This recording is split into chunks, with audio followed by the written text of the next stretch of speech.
As we make the world healthier, is the population going to get so big that feeding everybody and maintaining the environment is going to be impossible? Stark warning tonight that millions of children in Yemen could be pushed to the brink of starvation.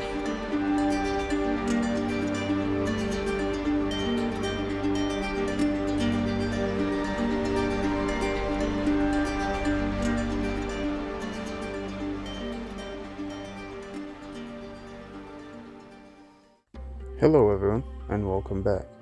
This will be a continuation to my last video, Rat Utopia. If you guys haven't seen the main video, I highly suggest you get back to it. But here is a quick recap. John B. Calhoun, an etiologist, was intimidated by the sudden human growth sprouts in 1950s. He wanted to graph the possible outcomes of such growth. He started doing many experiments like Rat City, which consisted of a large pen of around 1/4 acre. He introduced 2 pairs of rats, and he made sure that they weren't diseased and ensured that their needs were met, whether that is food, water, or housing material. He also removed all possible predators, as the idea was to simulate a normal human city. He later on noticed that after some time, the rats didn't grow over 200 in population number, although the pen was large enough to go above and beyond. He also noticed that the social behavior of the rats were the reason, but he still couldn't pinpoint what behavior exactly. As it was his first take, he needed to do more research, and that is where Rat Utopia was introduced.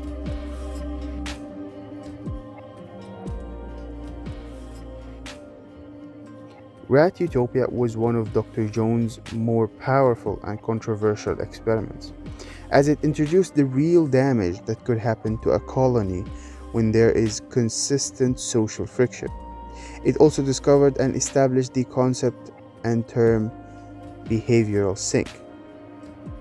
Behavioral sink is where a part of a colony is forced to overcrowd in an area, forcing them to fight for survival although the resources are abundant. But John had to shut down the experiment early due to the noticed unethical damage the rats went through. According to the experiment, he assumed that the rats adapted their behavioral sink in a grim manner, introducing and normalizing cannibalism, in which the prey were both the adults and their younglings. And he assumed that the humans would end up in such a circumstance if the issue isn't controlled.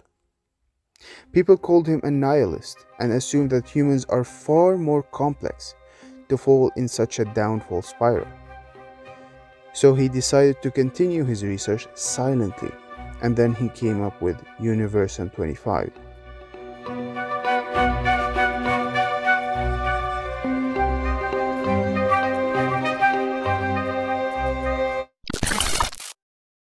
Universum 25 was not the first universe he created, hence the name. Many universes or experiments existed before it. Many mistakes and some led to inaccurate results. But Universe 25 was the most close to human safe havens he could get to. It allowed for possible analysis to the problem and attempts to tackle it in other experiments later on. Universe 25 was Dr. Jones' most devastating experiment.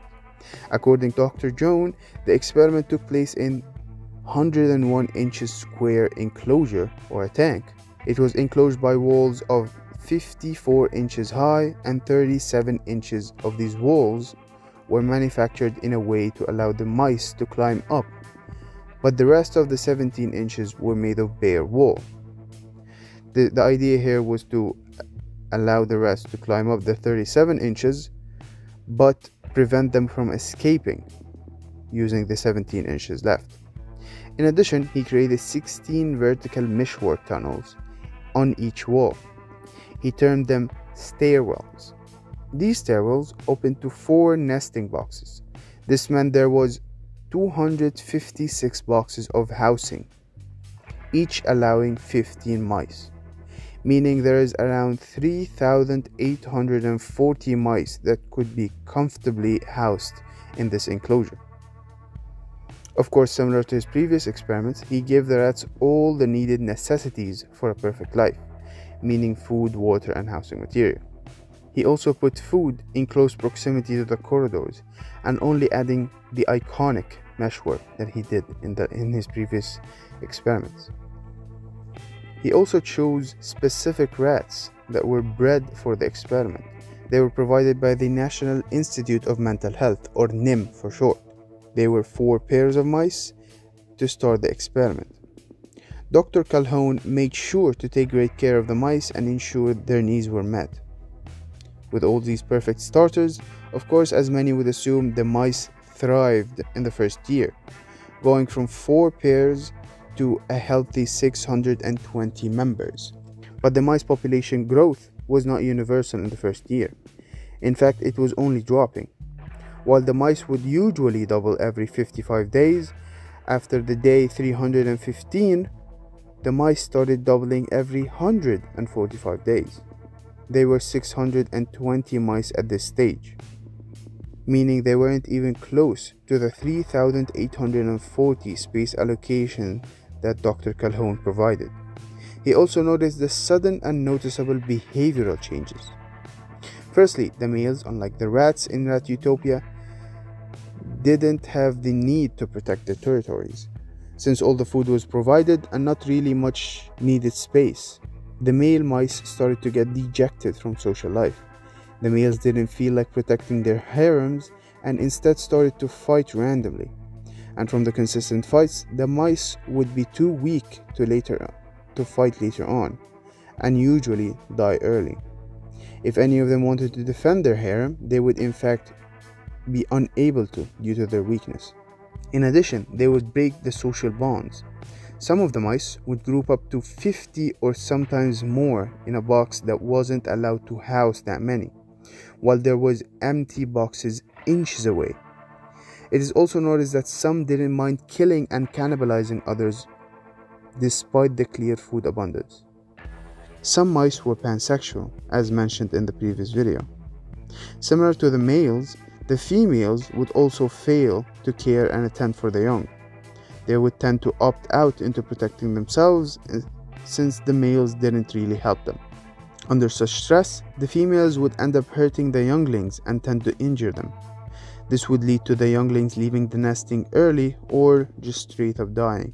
But the iconic part of this experiment were the beautiful ones.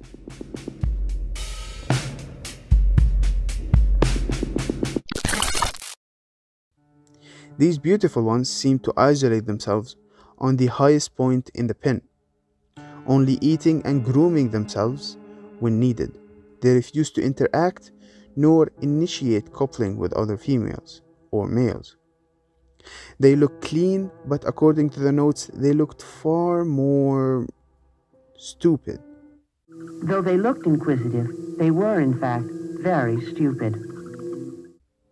According to Calhoun notes, the last birth took place in the day 600, and the population started dropping since that day. The mice didn't seem to regain growth throughout the decline, even though they got back to the first point in the experiment. All the mice would soon die a few months later. In Calhoun notes, he also mentions that even with the population going for some time, the population dies essentially at the day 315, as that marks the breaking of social bonds and the clear fracture in mice's behavior.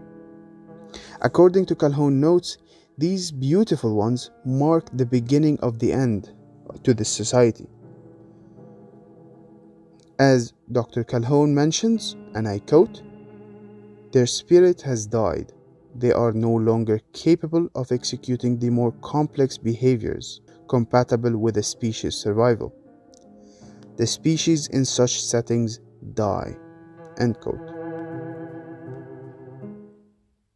These experiments marked the distinct relation between us as humans and even the simple creatures as rats. This relation is marked heavily in areas where behavioral sync takes place in this world.